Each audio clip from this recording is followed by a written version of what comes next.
Alright, so this tutorial is going to go over how we're going to get all 5 of our props into one scene for the final texturing and also submission. So before we start actually importing everything into one scene, there's a couple things that we want to make sure that we get done. So obviously, we want to make sure that all our modeling is done, so this is done, and then also each one of our objects is UV'd and ready to start doing titleable textures. Once that's done, now we want to do a little bit of organization and cleanup before we bring this into that main scene. So right here, if we look into our outliner, if I click on this, we see that we have a bunch of different pieces. We want to group those so we can keep them organized because all our other objects have multiple different pieces as well. So we want to make sure that we're keeping them separated. So what we want to do is select all the objects in here by holding down Shift, clicking the top, and clicking the bottom, and that will select all of them. And then going right here to Edit, Group, or we can hit Control G. So when we do that, it will make a group. We can name this what it is, so barrel. And then from there, we want to go ahead and select all the objects of our barrel and do a center pivot, delete history, freeze transforms. All right, and we'll be doing that a couple times over and over again. And then the last thing that we want to do is to make sure that we're not carrying anything over that may cause some issues. So I like to run a optimize scene size. So go right here to File, optimize scene size, hit this option box, and go through and check everything on. And what this does is essentially it's minus trash man. It goes through and clears out a whole bunch of different stuff. So we're going to hit optimize and hit OK. And it's going to go through, clean up whatever is wrong with that right there as far as like extra shaders, extra anything else that is not needed for this model. And we're going to double check to make sure that it did its job correctly, that nothing disappeared. And once we're happy, we're just going to hit save. Now, make sure that you double check before you hit save because optimize scene size is kind of destructive. It may 1 out of 1 million times delete something that you need. That's why you want to double check before you do that final save. All right, so now we got that all prepared. Let's start bringing this in. So I'm going to go right here to File, New. I'm going to go ahead and go back to my classic so we can kind of get a little bit more real estate. But from here, we're going to go to File,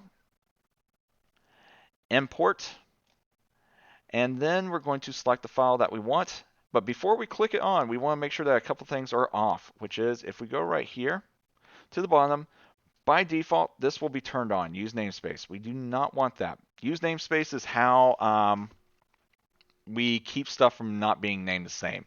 Well, that can be an issue and really not look good in the outliner, so I want to turn that option off and tell it only to use namespace if there's clashing nodes. So if I import something in that has the same name of something that's already in that scene. So we're going to go and with those turned off, hit import. Okay. Now that it's imported in, as you can see, we got our barrel group. But the next thing that I want to do is select here that barrel and go ahead and create a new layer. So we're going to go right here, layers, create layer from selected, and then we're going to double click on that layer and name this. So barrel. Actually, we're going to name this prop 1 layer and hit save. And then we're just going to hide this and repeat the rest. So right here, import, handcuffs, continue, and that's named. So now we can go right here and make a new layer and add that to it. So we can just click this button, it will do the same thing. So prop 2 layer, save. And then we can turn that off and repeat. Ringer bell. This is a little big, so I'm not actually scale it down just a little bit. So we're just going to go ahead and move my pivot to down here on the grid and just kind of scale it down. We don't want it too huge or too small, just something kind of like in between range. Now we will fix the proportion and scale next week when we actually start staging this stuff. But for the time being, with that selected, we're just going to go right here and add it to another layer, prop 3.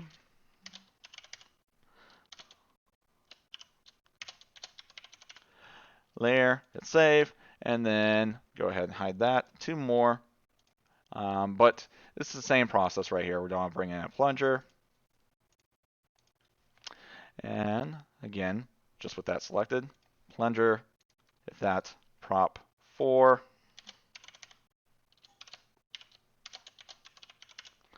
Hit save, and then turn that around, and then file import last one. All right, select that, and add then prop 5 layer. All right, so now that we have everything in here, and let me go ahead and turn everything on.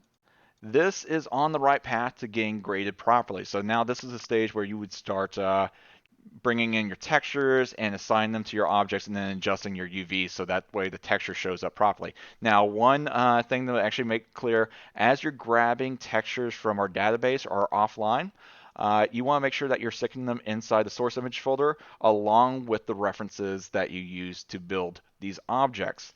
And then lastly, if this right here, that 5 going down to 1 annoys you, you can always just select this and move it up and 2, which annoys me. That's why I'm doing it right now. And then one last one. And now we have everything in one scene. We're ready to start texturing. And now once you actually get done with texturing, then start following the turn-in tutorials. That's about it. Take care.